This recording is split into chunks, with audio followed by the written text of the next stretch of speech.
Manikkadavu saint Thomas ചർച്ചിൽ തിരുവെഴുത്ത് 2025 സംഘടിപ്പിച്ചു. Arch bishop Mar George Njeralakatt ഉദ്ഘാടനം ചെയ്തു.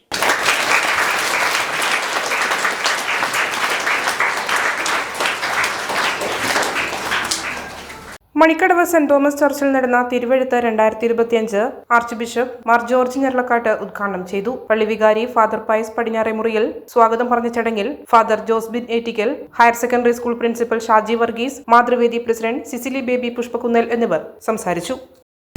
നമ്മുടെ തലശ്ശേരി അതിരൂപതയിലെ മണിക്കടവ് സെന്റ് തോമസ് ഫൊറാന ചർച്ചിൻ്റെ നേതൃത്വത്തിൽ ഏതാണ്ട് 171-172 പേര് ഒരുമിച്ച് ചേർന്ന് സമ്പൂർണ്ണ ബൈബിൾ 73 പുസ്തകങ്ങൾ പകർത്തെഴുതുകയാണ്. വളരെ ശ്രദ്ധയോടും അനവധാനതയോടും കൂടി ചെയ്യേണ്ട ഒരു കാര്യമാണ് ബൈബിൾ എഴുതുക എന്നുള്ളത്. ഏതായാലും ഇതിനുള്ള പ്രചോദനം ലഭിച്ച കാര്യം ഇവിടുത്തെ ബഹുമാനപ്പെട്ട വികാരിച്ചൻ പൈസച്ചൻ പറയുകയുണ്ടായി.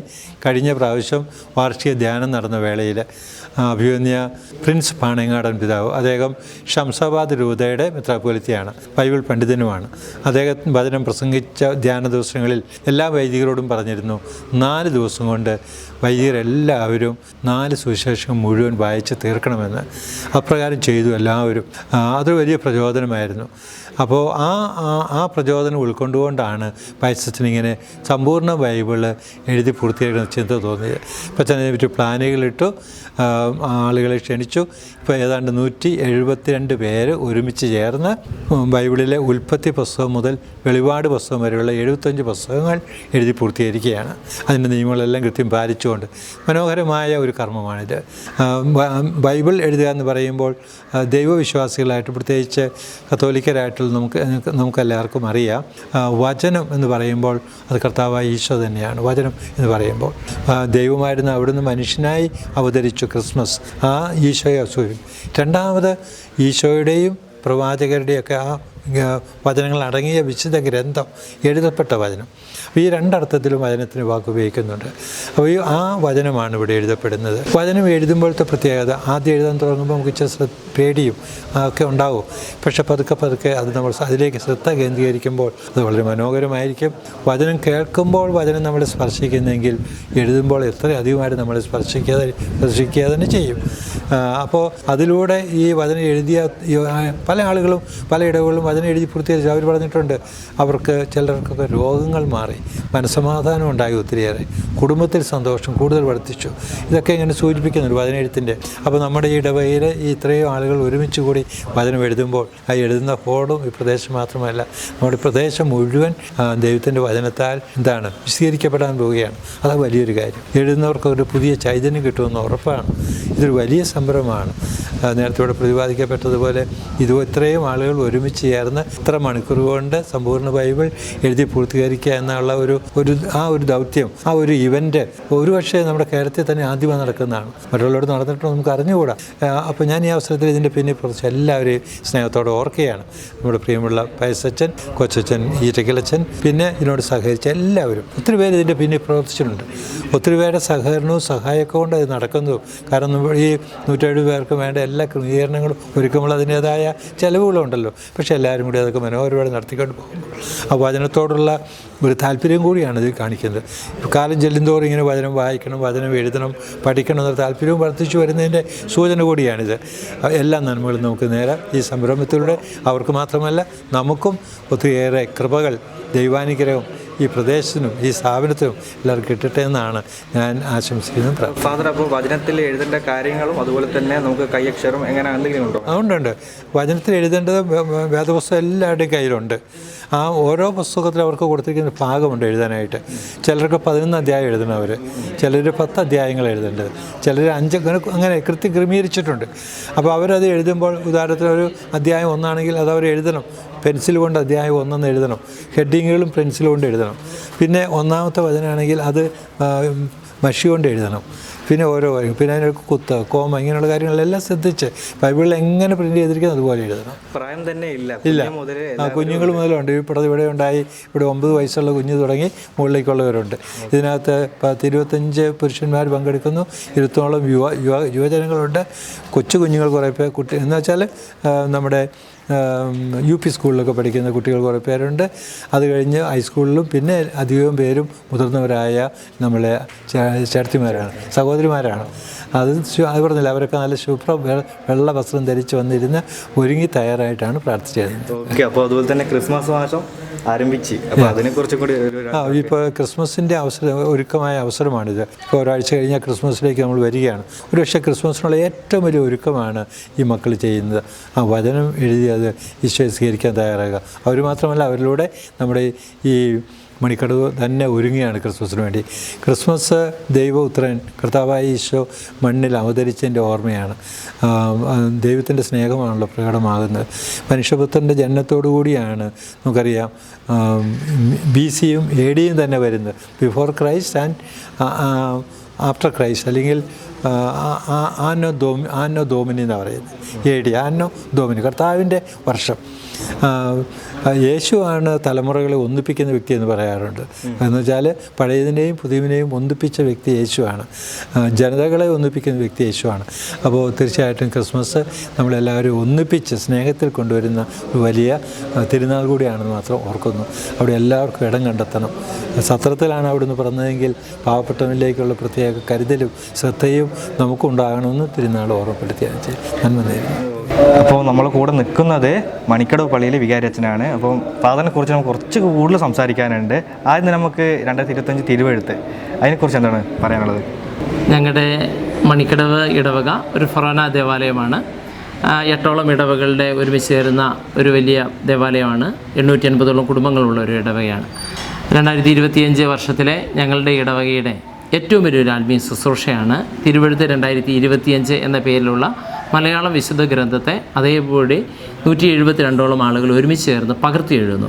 ഏകദേശം 4 മണിക്കൂർ സമയത്തിനുള്ളിൽ ഇതിനെ പൂർത്തീകരിക്കാൻ സാധിക്കുന്നതാണ് ഞങ്ങളുടെ ഇത് വലിയ പ്രത്യേകത. കഴിഞ്ഞ 3 മാസം ഇതിൻ്റെ ഒരുക്കങ്ങൾ ആരംഭിച്ചിട്ട് ഇതുമായി ബന്ധപ്പെട്ട് ഏകദേശം 300ഓളം ആളുകൾ കഴിഞ്ഞു പോയ ഒത്തിരി ദിവസങ്ങളായി അധ്വാനിച്ചുകൊണ്ടിരിക്കുന്നു. പ്രത്യേകിച്ച് ഈ കാര്യങ്ങൾ ചെയ്യുമ്പോൾ ഞങ്ങൾക്ക് വിശുദ്ധ ഗ്രന്ഥം എന്ന് പറയുന്നത് ക്രിസ്തീയ ജീവിതത്തിൻ്റെ അടിസ്ഥാന പ്രമാണങ്ങളാണ്.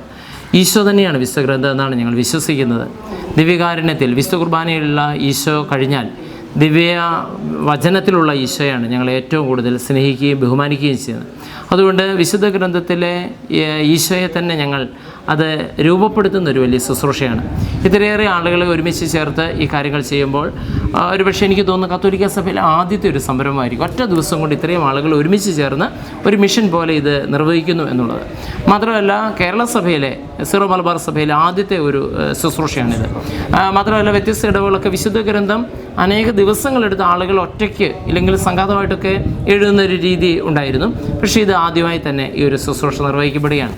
കഴിഞ്ഞ വൈദികരുടെ വാർഷിക ധ്യാനത്തിൽ അഭിമന്യ പ്രിൻസ് പാണയങ്ങാടൻ പിതാവ് ഞങ്ങൾ വൈദികരോട് വിശുദ്ധ ഗ്രന്ഥത്തെ കൂടുതൽ അറിയാനും പഠിക്കാനുമുള്ള ക്രമീകരണങ്ങൾ ഇടവക ജനത്തിന് ലഭ്യമാക്കണമെന്ന് ഞങ്ങളോട് പറയുകയുണ്ടായി. അതിൻ്റെ വെളിച്ചത്തിൽ ഞങ്ങളുടെ ഇടവക വിശുദ്ധ ഗ്രന്ഥം പഠിക്കാനുള്ള ഒരു പരിശ്രമം നടത്തിയതാണിത്.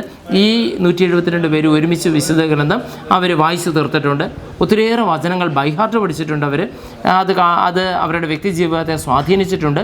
ഈ ദിവസങ്ങളിലൊക്കെ ഒത്തിരിയേറെ ആളുകൾ അവരുടെ വ്യക്തി ജീവിതത്തിൽ അത്ഭുതങ്ങൾ സംഭവിച്ചിട്ട് എന്നോട് പറഞ്ഞു. അവരുടെ ചില പ്രത്യേക പ്രാർത്ഥനാ വിഷയങ്ങൾ ദൈവം ഇടപെട്ടത് പൂർത്തീകരിച്ചായിട്ട് എന്നോട് പറഞ്ഞിട്ടുണ്ട്. അപ്പോൾ ഇത് ഈ ഇടവകയ്ക്ക് തന്നെ ഞങ്ങളുടെ നാടിനെ തന്നെ ഒരു വലിയ കൃപയായി അനുഗ്രഹമായി മാറത്തക്ക വിധത്തിലുള്ള ക്രമീകരണമാണ് ചെയ്തിരിക്കുന്നത്.